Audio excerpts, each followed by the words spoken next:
Driving school വാഹനങ്ങൾക്ക് മഞ്ഞ നിറം നൽകാൻ ഉത്തരവ്. മുന്നിലും പിന്നിലും മഞ്ഞ നിറം നൽകാൻ സ്റ്റേറ്റ് ട്രാൻസ്പോർട്ട് അതോറിറ്റിയുടെ ഉത്തരവ്. ഒക്ടോബർ 1 മുതൽ ഉത്തരവ് നിലവിൽ വരും. ടൂറിസ്റ്റ് ബസിന്റെ നിറം വെള്ള തന്നെയായി തുടരും. പല നിറങ്ങൾ വേണ്ടെന്നും ഉത്തരവിട്ടു.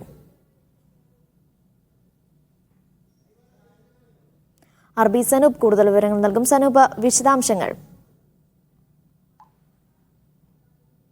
അനിഷ, രണ്ട് സുപ്രധാനമായിട്ടുള്ള തീരുമാനമാണ് ഇപ്പോൾ സ്റ്റേറ്റ് ട്രാൻസ്പോർട്ട് അതോറിറ്റിയുടെ ഭാഗത്തു നിന്ന് വന്നിട്ടുള്ളത്. അതിൽ ഒന്ന്, ഈ ഡ്രൈവിംഗ് സ്കൂൾ വാഹനങ്ങളുടെ നിറം മാറ്റുന്നതും ആയി ബന്ധപ്പെട്ടാണ്.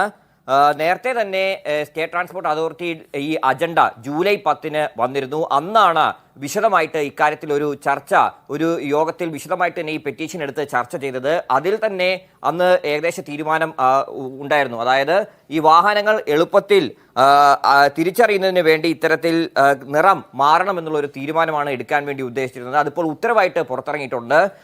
പ്രധാനമായിട്ടും ഈ ഉത്തരവിൽ പറയുന്നത് മഞ്ഞ നിറം ബൈക്ക് ഒഴികെ, അതായത് ഇരുചക്ര വാഹനം ഒഴികെ മറ്റ് വാഹനങ്ങൾക്ക് മഞ്ഞ നിറം നൽകാനാണ് ഉത്തരവിൽ പറയുന്നത്.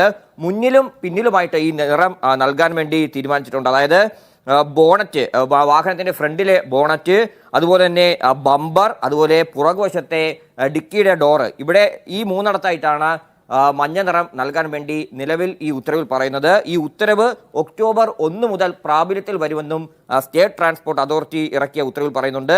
രണ്ടാമത്തെ പ്രധാനപ്പെട്ട ഉത്തരവ് ടൂറിസ്റ്റ് ബസ് വാഹനങ്ങളുടെ നിറവുമായി ബന്ധപ്പെട്ടാണ്. 2 വർഷം മുമ്പ് വടക്കാഞ്ചേരി ടൂറിസ്റ്റ് ബസ് അപകടം നടന്ന സമയത്താണ് ടൂറിസ്റ്റ് ബസ്സുകളുടെ നിറം വെള്ളയാക്കാൻ വേണ്ടി അന്ന് തീരുമാനമെടുത്തത്. അതിൽ തന്നെ പിന്നീട് വലിയ രീതിയിലുള്ള ആക്ഷേപങ്ങൾ ടൂറിസ്റ്റ് ബസ് ഉടമകളുടെ ഭാഗത്തു നിന്നുണ്ടായിരുന്നു. ഇത് തങ്ങളുടെ ബിസിനസ്സിനെ ബാധിക്കും അടങ്ങിയ കാര്യങ്ങളൊക്കെ അവർ മുന്നോട്ട് വെച്ചിരുന്നു. അതിന്റെ ഭാഗമായിട്ടാണ് സ്റ്റേറ്റ് ട്രാൻസ്പോർട്ട് അതോറിറ്റി ഇത് അജണ്ടയായിട്ട് എടുക്കുകയും ഇവരുടെ പെറ്റീഷൻ സ്വീകരിച്ച് ജൂലൈ 10 തന്നെ ഇതിലും ഹിയറിംഗ് നടത്തുകയും ചെയ്തത്. പക്ഷേ ടൂറിസ്റ്റ് ബസ് ഉടമകളുടെ ഒരു സംഘടന തന്നെ വെള്ള മതി എന്ന് അന്ന് ഈ യോഗത്തിൽ ഈ പെറ്റീഷൻ എടുക്കുന്ന സമയത്ത് ഹിയറിംഗിൽ അറിയിച്ചിരുന്നു. അങ്ങനെ പല തീരുമാനങ്ങൾ ഈ പെറ്റീഷൻ എടുക്കുന്ന സമയത്ത് തന്നെ പല തീരുമാനങ്ങൾ വന്നതിന്റെ അടിസ്ഥാനത്തിൽ നേരത്തെ 2019 ഹൈക്കോടതി എന്താണോ ഉത്തരവായിട്ട് ഇറക്കിയത് അത് തന്നെ തുടർന്നാൽ മതി എന്ന് സ്റ്റേറ്റ് ട്രാൻസ്പോർട്ട് അതോറിറ്റി ഇപ്പോൾ തീരുമാനിക്കുകയായിരുന്നു. അതിന്റെ ഭാഗമായിട്ട് നിലവിലിപ്പോൾ എല്ലാ ടൂറിസ്റ്റ് ബസ് വാഹനങ്ങൾക്കും വെള്ള നിറമാണ്. ആ വെള്ള നിറം തുടരാൻ തന്നെ സ്റ്റേറ്റ് ട്രാൻസ്പോർട്ട് അതോറിറ്റിയും ഉത്തരവിട്ടിട്ടുണ്ട്. അനിഷ. ശരി, ആർബി സനൂപാണ് വിവരങ്ങൾ നൽകിയത്.